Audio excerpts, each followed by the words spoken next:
She sold juice to save her mom's life, then a black car stopped and changed everything. At just 9 years old, Maya had never faced a choice more impossible: raise $27,000 for her mother's life-saving surgery, or lose the only family she had left. So every day after school, she stood under the blistering sun selling homemade juice outside a gas station, hoping, praying. Most people walked past her, some dropped pennies, but then, a sleek black car pulled up.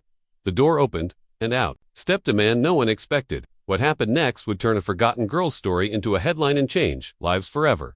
Before we dive in, please support us by subscribe, like and share, for more with activating the notification bell. Thank you. Maya was only 9, but her eyes carried the weight of someone who had lived through a war. Her mother, Lucia, had collapsed one afternoon while doing laundry in their tiny two-room apartment.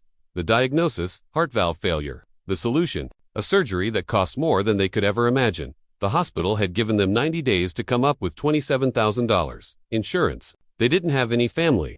Her father disappeared years ago, and Lucia's parents had long passed.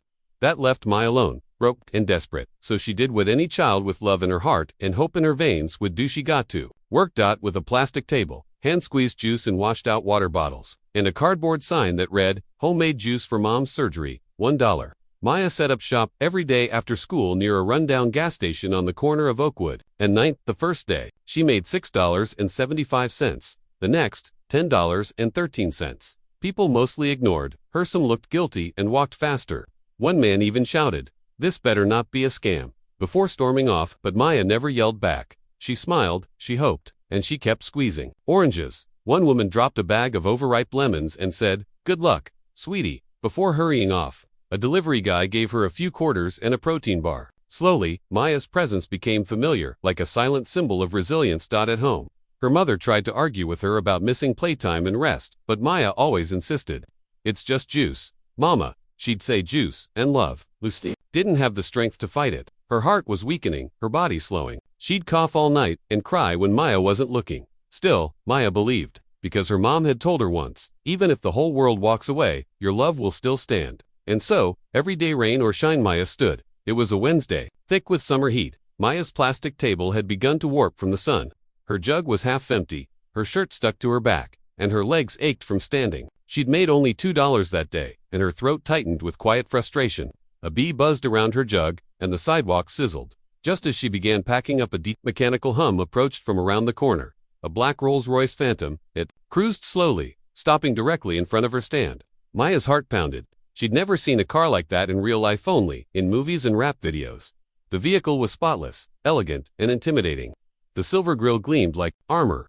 The back door opened with a smooth hiss. Out stepped a tall black man in a charcoal gray tailored suit. His shoes shone like mirrors, and his expression was unreadable behind tinted sunglasses. Maya froze, clutching the $2 in her hand like a shield. He walked up slowly, surveying the table and her hand-drawn sign.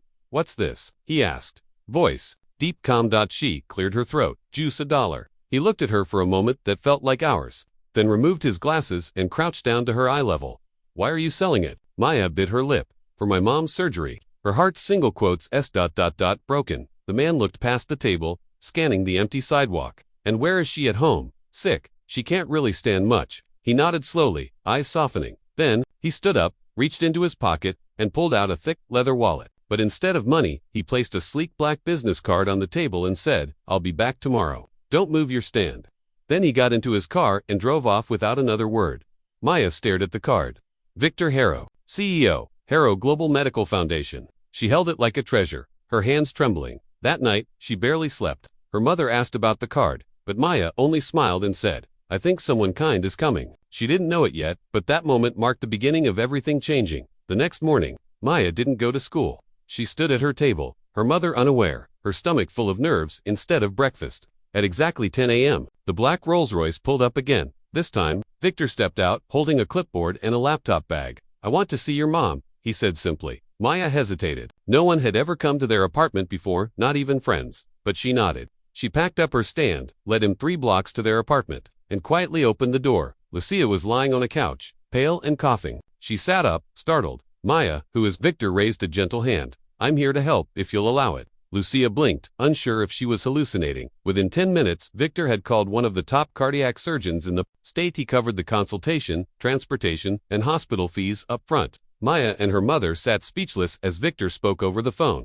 using words like priority surgery and full sponsorship. When he hung up, Lucia's lips trembled. "Why are you doing this?" Victor looked at Maya, then back at Lucia. "Because once someone saved me when no one else would. I never forgot. And because your daughter reminded me what real strength looks like." Lucia burst into tears.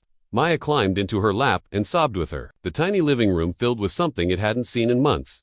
Hope. Victor stayed for tea. He asked Maya about her favorite flavor of juice. "Mango," she said. Then he asked Lucia what dreams she had before life got hard. She laughed. Through tears, "I wanted to be a nurse." "Well," he said, "maybe it's not too late." Before he left, he handed Maya a small orange notebook. "Write everything down," he said. "Your story matters." 2 weeks later, Lucia was wheeled into surgery at one of the best hospitals in the state. Maya sat in the waiting room with Victor, both quiet but connected by something invisible. The surgery was a success. When Lucia finally opened her eyes, post-operation, she saw her daughter smiling, and Victor standing by the door, holding flowers. News of Maya's juice stand had reached a local journalist who'd heard about Victor's act of kindness. Within days, the story went viral. Girl sells juice to save mom, billionaire saves them instead. But Victor wasn't done. He sat Maya down and said, "You had the courage to act when adults froze. That's leadership. So here's what we're going to do." He launched Maya's Stand, a non-profit juice brand that hired kids from low-income families to sell healthy drinks and raise money for emergency medical aid. Maya became the face of the foundation, her little stand turning into a national movement. Lucia began working again slowly at first. She helped teach CPR at community centers and trained with nurses. Her eyes sparkled again. Maya went back to school only now, with her own security escort on days she had speaking engagements or school events, sponsored by Victor's Foundation. Her photos were on billboards. Her story was taught in classrooms, and she had more notebooks filled with ideas and letters from kids around the country. She was no longer the girl selling juice. She was a girl who proved that no act of love is too small to change a life. 1 year later, Maya stood at a press conference, now 10 years old, and more confident than ever. Behind her was a banner that read, 100 lives saved at thanks to one little stand. She wore a purple dress, her favorite color, and held her orange notebook in one hand.